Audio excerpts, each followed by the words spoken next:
मैं ईमान खुदाए का मतलब बाप जिसने आसमान और जमीन को पैदा किया और उसके इकलौते बेटे हमारे खुदा यीशु मसीह पर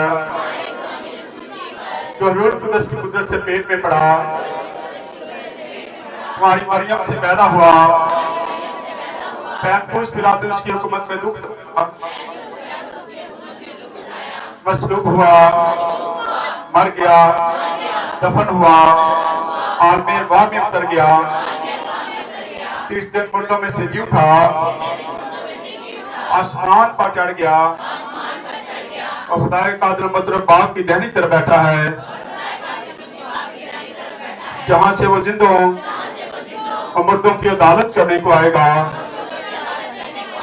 मैं ईमान रखता हूँ रूहुल कुद्दस पर, पाक आलमगीर कलीसिया पर, मुकद्दसों की रफाकत, गुनाहों की माफी, जिस्म के जीवने और हमेशा की जिंदगी पर। आमीन। तशरीफ रखें।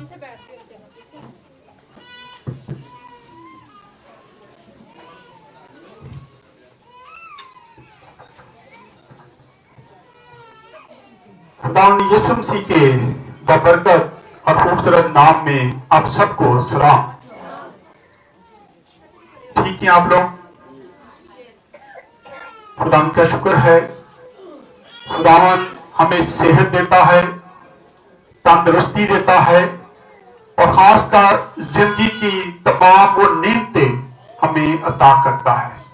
इसलिए हमें खुदावंद का शुक्र अदा करने की जरूरत है। जिस हाल में भी खुदा रखता है, ये खुदा की अपनी मर्जी है।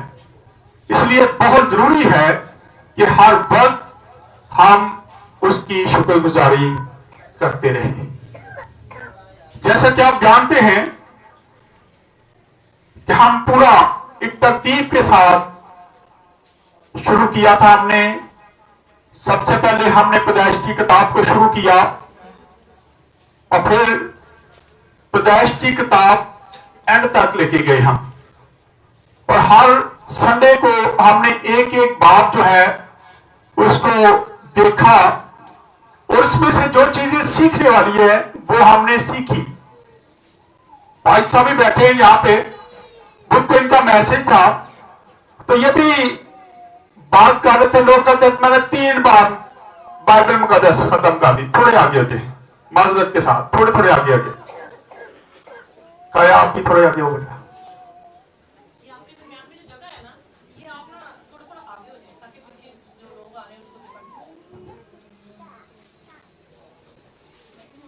बाइबल मुकद्दस आप 10 बार 20 बार जितनी बार मर्जी खत्म कर लें, लेकिन अगर आप उसमें से कुछ सीखते नहीं हैं तो आपको पढ़ने का कोई भी फायदा नहीं है। जब तक आप उसमें से सीखते नहीं हैं तो क्या फायदा उसका। इसलिए बहुत जरूरी है कि बाइबल चाहे एक बार पढ़ें लेकिन उसको सीखें, उससे सबक हासिल करें। हर बात में कोई ना कोई बात ऐसी पोशीदा है जो हमें सीखने की जरूरत है।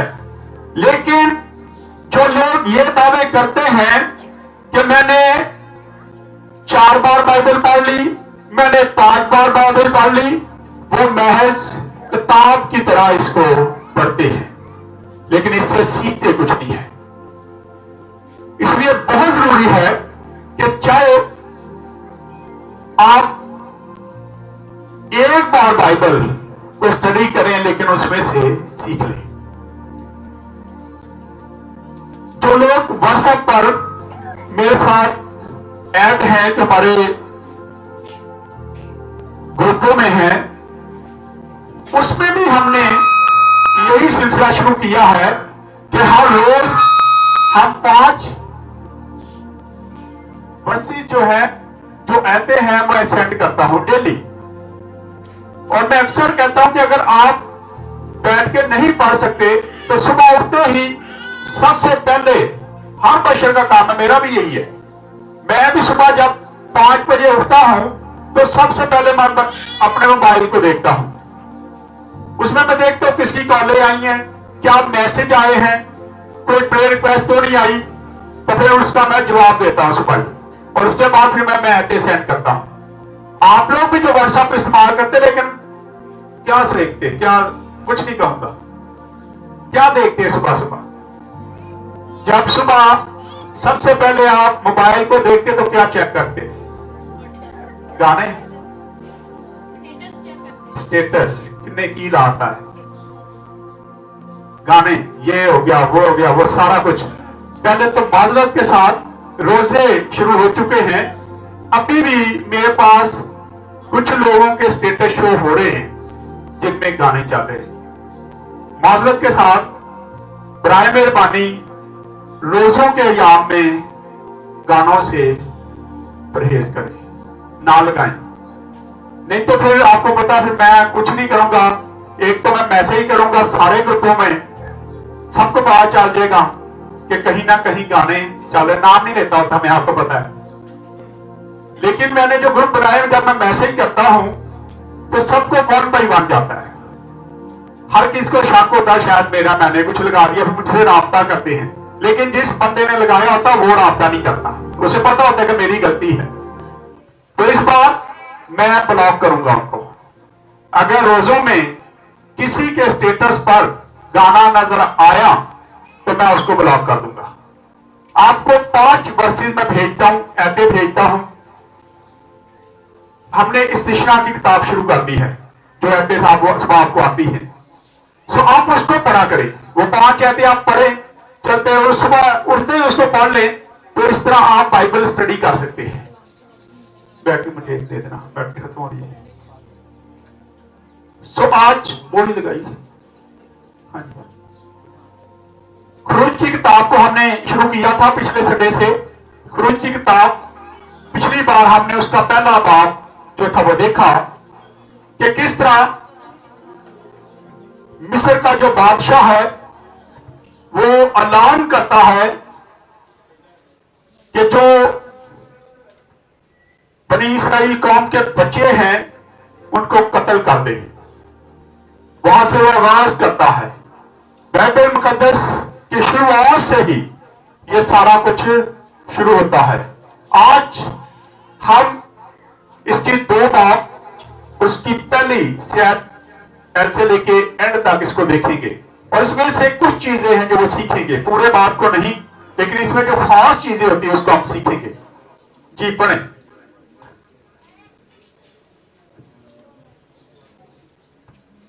और लावी के घराना के एक शख्स ने जाकर लावी की नस्ल की एक औरत से ब्याह किया। सबसे पहले हमें यहां पे पता चलता है मूसा के जो माँ बाप थे वो लावी कबीला से तल्लक रखते थे, वो लावी कबीला से तल्लक रखते थे। ये खास घराना था, खास कबीला था, जिसकी नस्ल से मूसा जो है वो पैदाइश लेता है।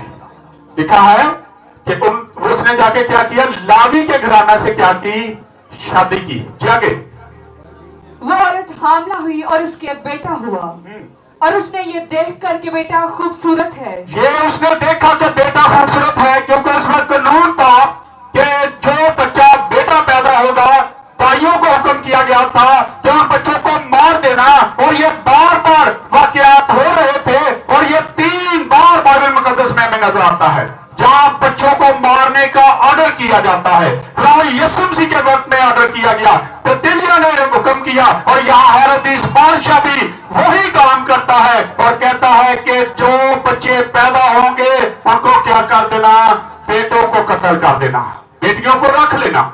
और यहाँ पे देखते हैं कि बेटा देखते ही वो देखते खूबसूरत है, लेकिन इसमें खुदा की मर्जी थी। खुदा मूसा को इस्तेमाल करना चाहता था, इसलिए उनके माँ बाप शायद उनको खुदा ने रोया में दिखाया होगा या रूहुल कुद्दस की हिदायत से उनको बताया होगा कि इस बच्चे को ना मारा जाए। वो 3 माह तक उस बच्चे को क्या करते रहे, छुपाते रहे। पढ़े जरा। ये देखकर कि बच्चा खूबसूरत है, 3 महीने तक उसे छुपा कर रखा। 3 महीने तक उसको क्या किया? छुपा के रखा, उसको घर में रखा, उसको लोगों से छुपाया ताकि किसी को पता ना चले कि हमारे घर में खुदा ने बेटा दिया है। नहायत खूबसूरत बेटा था और वो उसको देख के खुश होते थे और उसको छुपाने की कोशिश करते थे और उनका ईमान था कि खुदा इसको इस्तेमाल करने वाला है और खुदा इसको बचा के रखेगा। आए देखते हैं कि उनका ईमान क्या था। इब्रानियों 11 बाब उसकी 23 है, 246 नंबर है, 264 नंबर पेज। इब्रानियों 11 बाब उसकी 23 है, 264 नंबर पेज है। यहां पे उनके ईमान का लिखा है कि उन्होंने ईमान से क्या किया? अपने बेटे को छुपा के रखा, छुपा के रखा। हाँ जी, ईमान ही से मूसा के माँ बाप ने उसके पैदा होने के बाद 3 महीने तक उसको छुपाए रखा, क्योंकि उन्होंने देखा कि बच्चा खूबसूरत है और वो बादशाह के हुक्म से वो बादशाह के हुक्म से भी ना डरे। ईमान था कि ये बच्चा खुदा ने हमें दिया है, ये बच्चा बच जाएगा, इसको कोई नहीं मार सकता। इसलिए वो ईमान के साथ क्या करते? अपने बच्चे को छुपा के रखते हैं, बादशाह से भी नहीं डरते, खौफ नहीं खाते। लेकिन आज हमारे बच्चों को कुछ हो जाए, बीमार हो जाए, हम डर की वजह से बाबों के पास जाना शुरू कर देते हैं, हम दरबारों में जाना शुरू कर देते हैं, हम ऐसी रस्मों में चले जाते हैं जो खुदा को पसंद नहीं है। हमारा ईमान क्या है? उनका ईमान देखते हैं कि ईमान के साथ उन्होंने अपने बच्चे को छुपा के रखा। बच्चा खूबसूरत था, खुदा की हिदायत थी कि ये बच्चा आगे जाके काम करेगा, लेकिन वो क्या करते? उसको छुपाते हैं, छुपा के रखते हैं। यहां देखते हैं कि ये सारा कुछ वो नजर अंदाज नहीं किया जा सकता कि बाकी बच्चों को मारा जाना था, लेकिन मूसा को खुदा क्या करता है? बचा लेता है। अगर आज खुदा आपको औलाद देता है, खासकर बेटे देता है, तो मत घबराएं कि आप फिर जब खुदा दे देता है तो उसकी हिफाजत भी खुदा ही करेगा। इसलिए हमें फिक्रमंद होने की जरूरत नहीं है। खुदा के कदमों में रहें, खुदा के हुजूर में रहें। मूसा के माँ बाप का ईमान था कि ये बच्चा बच जाएगा, इसलिए वो बादशाह से भी नहीं डरते, बल्कि 3 माह तक उस बच्चे को अपने घर में छुपा के रखते हैं।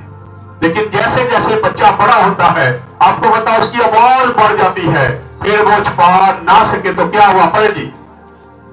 और जब उसे और ज्यादा छुपा न सकी तो उसने सरकटों का एक टोकरा लिया और उस पर चिकनी मिट्टी और राल लगाकर लड़के को उसमें रखा और उसे दरिया के किनारे छांव में छोड़ आई।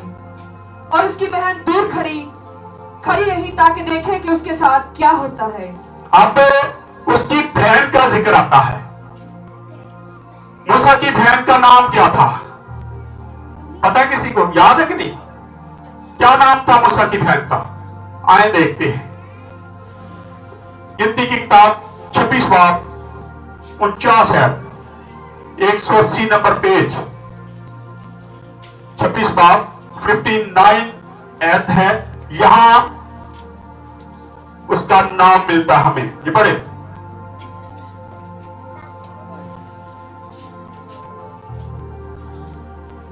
हाँ जी। और इमरान की बीवी का नाम युकीबत था। ये इमरान किसका नाम है? मूसा के बाप का। जी आगे। जो लावी की बेटी थी और मिस्र में लावी के यहाँ पैदा हुई। और उसी के हारून और मूसा और उनकी बहन मरियम। उसकी बहन मरियम, क्या नाम था? मरियम। ये तीनों बच्चे उनसे पैदा हुए। मूसा के भाई का नाम हारून और इसकी बहन का नाम मरियम। अब क्या हुआ? जी वापस आ जाए पैदाइश में जल्दी से। जब उन्होंने देखा कि अब हम बच्चे को छुपा नहीं सकते, तो एक टोकरा लिया, उसमें लाल चिकनी मिट्टी लगाई और मूसा को उसके अंदर रख के पानी में छोड़ दिया, खुदा के सुपुर्द कर दिया कि अब जो खुदा की मर्जी है वो पूरी हो। और देखेंगे कि खुदा कैसे मूसा को बचाता है, कैसे सारे वाकयात हुए, खुदा कैसे इस्तेमाल कर रहा था। यहां हम देखते हैं कि इब्लीस मूसा को मारना चाहता था। जैसे खुदा यीशु मसीह जब पैदा हुए तो इब्लीस ने बड़ा जोर लगाया कि खुदा यीशु मसीह को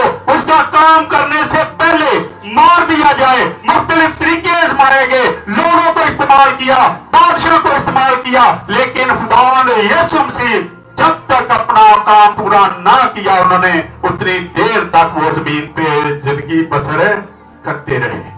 यहां मूसा को भी देखते हैं कि मूसा के लिए भी यही चीज नजर आती है कि उसको अपनी जो है वो बादशाह को इस्तेमाल कर रहा है तो सारे बच्चे मरवा दे, ताकि मूसा पैदा ही ना हो, मूसा आए ना, और बनी इस्राइल कौम जो है वो तेरी गुलामी में रहे। लेकिन खुदा उसी हालात में इब्लीस को क्या करता है, मौत देता है, और जो लोग उसको मारना चाहते हैं वहां ही उसको क्या होती है, परवश पाता है। मूसा उसी घर में जहां पे उसको मारने के लिए साजिश की गई थी, जो बादशाह उसको मरवाना चाहता था, वही बादशाह की बेटी जो है वो मूसा की क्या कर रही थी, परवरिश कर रही थी। खुदा का इंतजाम ये है। खुदा आज भी हमारे घरों में यही काम करता है। हम जितना मर्जी खुदा से भागने की कोशिश करें, लेकिन जब तक खुदा ने जो काम हमसे लेना है वो करने के बगैर हम वापस नहीं जा सकते। भागना बंद करें, खुदा के आगे सरेंडर करें, खुदा उनसे कहें कि खुदा जो तू चाहता हम करने के लिए तैयार हैं। देखिए फिर खुदा आपकी जिंदगियों में कैसे काम करता है। यहां देखते हैं कि वो उसको टोकरे में बंद करके क्या करती है, छोड़ देती है, और उसकी बहन जो है वो उसका प्यार नजर आता है। वो अपने भाई को बहता हुआ देख रही है कि क्या होने वाला है मेरे भाई के साथ, और वो दूर से स्कंदों में खड़ी है और इसको क्या कर रही है, देख रही है। पढ़े इसको। और फिरौन की बेटी दरिया पर, अब ये है खुदा के काम। खुदा ने फिरौन की बेटी को कहा चल तू नहाने के लिए वहां चले जा।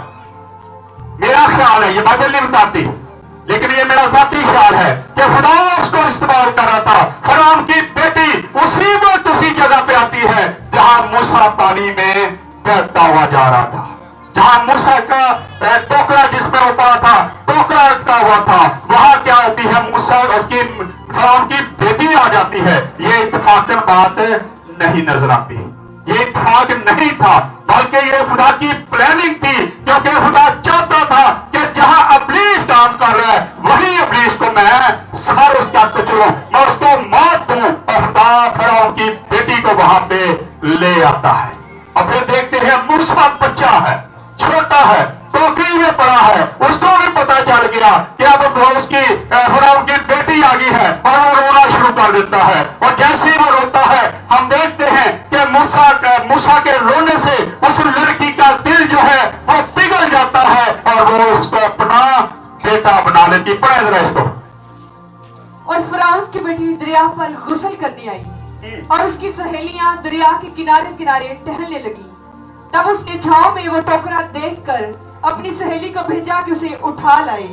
जब उसने उसे खोला तो लड़के को देखा और वह बच्चा रो रहा था। एकदम से रोना शुरू कर, पहले नहीं रो रहा, पड़ा है, रो नहीं रहा, लेकिन जैसे ही फिरौन की बेटी को देखता है वो रोना शुरू कर देता है। शायद वो ना रोता तो वो कहती इसको भी मार दो, क्योंकि ये सारे कौम के बच्चों को मारना है। शायद वो उसको छोड़ देती वहां पे, लेकिन बच्चा रोना शुरू कर देता है, और ये खुदा की मर्जी थी।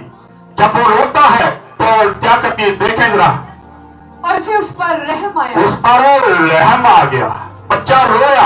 आज अगर हम रोएंगे, खुदा के हुजूर में गिड़गिड़ाएंगे, तो खुदा हम पर नहीं रहम करेगा, खुदा यकीनन हम पे रहम करेगा। अपनी मुश्किलों के लिए, अपनी परेशानियों के लिए हमेशा खुदा के सामने गिड़गिड़ाएं, तो खुदा आपकी दुआओं का जवाब देगा, वो आपका रोना सुनता है।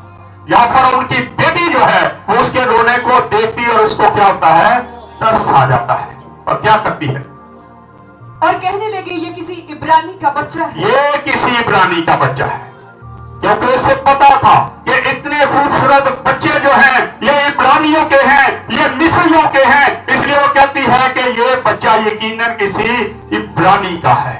जी।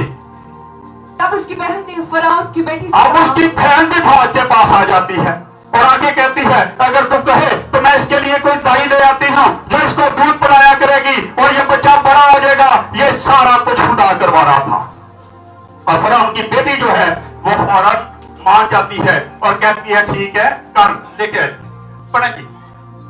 तब उसकी बहन ने फिरौन की बेटी से कहा क्या मैं जाकर इब्रानी औरतों में से एक दाई तेरे पास बुला लाऊं जो तेरे लिए इस बच्चे को दूध पिलाया करे। तेरे लिए इस बच्चे को दूध पिलाया करे। ये इत्तेफाकन नहीं हो रहा था, ये प्लानिंग थी। और प्लानिंग किसकी थी? मेरे खुदा की, आपके खुदा की। खुदा हमारे लिए भी प्लानिंग करता है। या खुदा की प्लानिंग देखते हैं, खुदा बहुत बड़ी प्लानिंग करता है। खुदा फराउन के सामने उस बच्चे की परवरिश करता है जिसको फराउन मरवाना चाहता था, जिसकी वजह से ये सारा कुछ हो रहा था। ये प्राणियों के बच्चे मार दो, इनके बच्चे पैदा होते ही दाइयों को कम दिया, ये बच्चा जैसे ही बेटा पैदा हो उसको उसी जगह मार देना। लेकिन खुदा प्लानिंग करता है और मूसा को बचा लेता है। पहले तो फराउन की बेटी वहां पे पहुंचती है, अपने गोश्त को निकालती है, मूसा का रोना और फिर उसकी बहन का दावत देना, फिर उसकी माँ का उसको दूध पिलाना, ये सारा कुछ खुदा ने प्लान कर रखा था। आज खुदा हमारे लिए भी बहुत सारी प्लानिंग करता है, लेकिन जरूरत है कि हम उसकी प्लानिंग में शामिल हों। ये पढ़ें। फराउन की बेटी ने उसे कहा, जा वो लड़की जाकर उस बच्चे की माँ को बुला लाई। फराउन की बेटी ने उसे कहा, तू इस बच्चे को ले जाकर मेरे लिए दूध पिला, मैं तुझे तेरी उजरत दिया करूंगी। वो औरत उस बच्चे को ले जाकर दूध पिलाने लगी।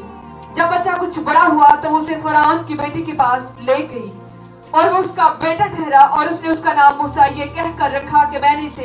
कैसी खूबसूरत बात है कि वो उसको अपना बेटा बनाती है। फराउन का क्या बना देती है? फराउन का नवासा बन जाता है, फराउन उसका नाना बन जाता है जो उसको मरवाना चाहता है। खुदा की प्लानिंग बहुत बड़ी है, हम नहीं जानते। फराउन को कुछ समझ नहीं आ रही थी कि ये क्या हो रहा है, लेकिन खुदा उसी घर में मूसा को ले आया था और वही उसकी परवरिश हो रही थी। और इब्लीस को शायद उस वक्त मरोड़ उठ रहे होंगे कि ये क्या हो गया, मैं तो कुछ चाहता था और यहाँ पे कुछ हो रहा है। जबकि खुदा की ताकत के आप सामने इब्लीस की ताकत जीरो है, कुछ भी नहीं कर सकता वो खुदा के लोगों का। इसलिए मूसा को बचाने वाला खुदा था और उसका नाम क्या रखती है? मूसा। मूसा का मतलब है पानी से निकाला हुआ। मिस्री ज़बान में मूसा का मतलब है बच्चा या बेटा। इब्रानी ज़बान में इसका मतलब है निकाला हुआ, यानी पानी से निकाला हुआ। यहाँ हम देखते हैं कि खुदा किस तरीके से मूसा को उस जगह पे पहुंचा देता है जहां उसको मारने के दावे किए जाते थे और उसी जगह पे उसकी परवरिश होती। पढ़ेंगे आगे। इतने में जब मूसा बड़ा हुआ तो बाहर अपने भाइयों के पास गया और उनकी मशक्कतों पर उसकी नजर पड़ी और उसे देखा कि एक मिस्री उसके इब्रानी भाई को मार रहा है। फिर उसने इधर उधर निगाह की और जब देखा कि वहां कोई दूसरा आदमी नहीं है तो उस मिस्री को जान से मारकर उसे उस मिस्री को क्या किया? जान से मार दिया। उसने कहा ये तो मेरे भाई को मार रहा है और जाके उसको मार दिया। लेकिन बाइबल मुकद्दस के मुताबिक अगर देखें तो ये मूसा ने ठीक काम नहीं किया था, क्योंकि खुदा ने पेशन गोई की थी। खुदा की पेशन गोई और थी और मूसा कुछ और करना चाहता था। वो जोश में आ गया और जोश में आके हमेशा होश खो देते हैं। हम भी ऐसा ही काम करते, कई बार हम भी जोश में गलत काम कर जाते हैं। सबसे पहले हमें जोश आने से पहले हमें होश में भी आने की जरूरत है। यहाँ देखते हैं कि मूसा क्या कर देता है? उस मिस्री को मार देता है, क्योंकि ये खुदा के प्लान में शामिल नहीं था, क्योंकि खुदा तो भी कुछ और कहता था। आइए जरा पढ़ते हैं कि खुदा ने पेशन गोई की थी। खुदा भी पेशन गोई करता है, खुदा ने पेशन गोई की थी। खुदा की पेशन गोई को शायद मूसा गलत करने की कोशिश कर रहा था। आगे पढ़े। ईमान 7 बाब उसकी 23 है।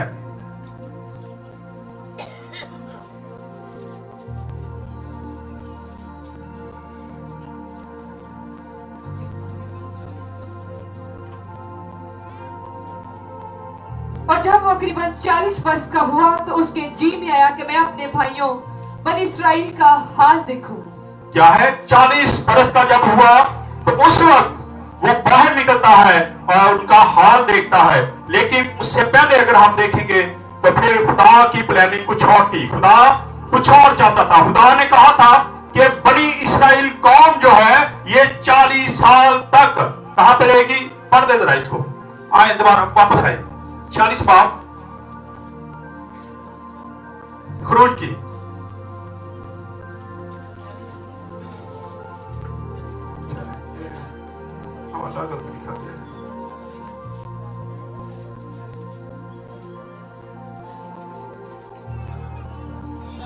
चले आप इसको पढ़ते हैं 40 को। पैदाइश 15 बाब और इसकी 3 आयत पढ़ते हैं। सॉरी, पैदाइश 15 बाब 20 नंबर पेज है। यहां पे हम देखते हैं खुदावंद ने पेशेंट गवाही की। 15-13 जल्दी से। और उसने अब्राहम से कहा, यकीन जान कि तेरी नस्ल के लोग ऐसे मुल्क में जो उनका नहीं परदेसी होंगे और वहां के लोगों की गुलामी करेंगे और वो 400 साल तक उनकी क्या करेंगे?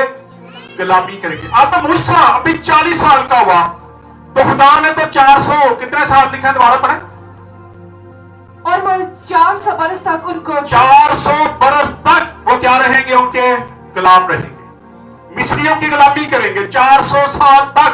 अब मूसा जब बड़ा हुआ वो 40 साल का था और उसने फौरन जाके क्या किया? मार दिया उसको। ये खुदा के प्लान में शामिल नहीं था, क्योंकि खुदा चाहता था कि अब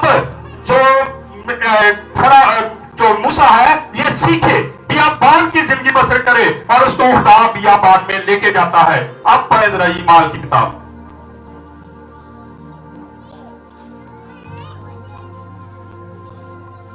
हाँ जी, 7 बाब और 23 है।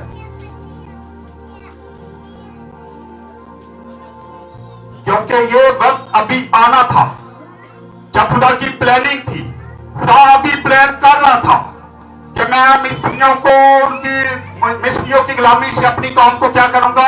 आजाद करूंगा, बहाल करूंगा। खुदा अभी प्लानिंग कर रहा था, लेकिन प्लानिंग से पहले ही कई बार हम भी कोई काम कर रहे हो तो जोश में आगे कोई ना कोई और काम कर देता है और फिर हम कहते हैं इसने गलत काम कर दिया। अभी हमने तो प्लान करना था, हमने तो ये करना था। यहाँ पे भी हमें नजर आता है खुदा कहता 400 साल तक ये गुलाम रहेंगे, लेकिन मूसा जैसे ही बाहर निकलता है वो फौरी तौर पे क्या कर देता है? उसको मार देता है। जी पढ़े। और जब वो करीबन 40 वर्ष का हुआ तो उसके जी में आया कि मैं अपने भाइयों बनी इस्राएल का हाल देखूं। चुनाचे उनमें से एक को जुल्म उठाते देखकर उसकी हमायत की और मिस्री को मारकर मजलूम का बदला लिया। उसने तो ख्याल किया कि मेरे भाई समझ लेंगे कि खुदा मेरे हाथों उन्हें छुटकारा देगा, मगर वो ना समझे। पर वो ना समझे क्योंकि अभी वक्त नहीं पूरा हुआ था। पढ़े आगे। और फिर दूसरे दिन वो उनमें से 2 लड़के हुओं के पास आ निकला और ये कहकर उन्हें सुलह करने की तरकीब दी कि ऐ जवानों, तुम तो भाई भाई हो, क्यों एक दूसरे पर जुल्म करते हो? क्यों एक दूसरे को मार रहे हो? और भाइयों ने क्या जवाब दिया? लेकिन जो अपने पड़ोसी पर जुल्म कर रहा था उसने ये कहकर उसे हटा दिया कि तुझे किसने हम पर हाकिम और तुझे किसने मुझ पर हाकिम बनाया? किसने हाकिम बनाया? और उसने क्या किया? उसके जो वो चाहता था, मूसा चाहता था कि मैं बनी इस्राएल कौम को बचाऊंगा, मैं इनको निकालूंगा, वो उसके इख्तियार में आने के लिए तैयार नहीं थे। उन्होंने कहा हम नहीं तेरी बात मानने के लिए, तुझे किसने मुनसिब बना दिया? कई बार हम भी ऐसे ही काम करते हैं। हम भी कहते हैं हमारा मुनसिब कौन है, कौन हमारी बात को टाल सकता है, हम अपनी मर्जी करेंगे। यहां पर देखते हैं कि वो भी यही कर रहे थे, लेकिन मूसा डर गया क्योंकि उन्होंने उनको देखा था मूसा को उसकी लाश पाते हुए। पढ़े जरा।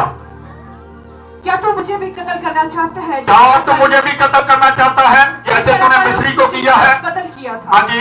मूसा ये बात सुनकर भाग गया और मिद्यान के मुल्क में परदेसी रहा और वहां उसके 2 बेटे हुए। और जब पूरे 40 वर्ष के हो गए तो गोसीना के बियाबान में जलती हुई झाड़ी के शोला में उसको एक फरिश्ता दिखाई दिया। जब मूसा ने उस पर नजर की तो उस नजारा से ताज्जुब किया। अब हम देखते हैं कि खुदा अपनी कौम को याद कर रहा था। खुदा देख रहा था कि उन पे क्या क्या मुश्किलें आ रही हैं, क्या क्या परेशानी आ रही हैं, और खुदा आखिरकार उनको याद करता है। आज जब हम पे भी मुश्किलात आ रही होती हैं, परेशानी आ रही होती हैं, तो खुदा हमारी तरफ भी निगाहें लेके बैठा होता है। वो देख रहा होता है कि मेरा बेटा, मेरी बेटी किस मुश्किल में है, इसलिए खुदा की प्लानिंग होती है कि वो हमें जाने। आज जरूरत है कि हम उसकी प्लानिंग को जाने, और जब मुश्किल परेशानी आती है तो खुदावंद की तरफ ध्यान दिया करें, खुदावंद की तरफ देखें। खुदा आपको बचाने वाला है, आपकी जिंदगी के लिए भी उसने कोई ना कोई प्लानिंग कर रखी है, इसलिए जरूरत है कि हम उसकी प्लानिंग में शामिल हों। आए खुदा इस कलाम के विसला से खुदा हम सबको बरकत दे। आए अपने सरों को झुकाएंगे, दुआ करें। दुआ में कोई भी रहम नहीं कर सकता है, कोई भाई बहन दुआ में रहम नहीं करेगा।